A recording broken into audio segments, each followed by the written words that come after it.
కాదు, మర్యాదగా బయటకెళ్ళు. నోరు మూసుకొని పడుండ్రా పంది గెదవా.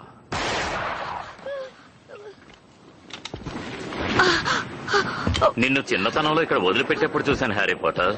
నువ్వేదో సన్నగా నాజుగ్గా ఉంటావనుకుంటే ఇలా లావుగా పొట్ట పెంచుకుని ఉన్నావేంటి? నేను కాదు హ్యారీ పాటర్ని. నేను. నువ్వే అయ్యుంటావు. నేను నీకోసం ఓ ప్రత్యేకమైన కానుక తెచ్చాను. బహుశా నేను తెచ్చిన కానుక నీకు నచ్చుతుందనుకుంటాను. దీన్ని స్వయంగా నేనే తయారు చేశాను. విప్పి చూడు.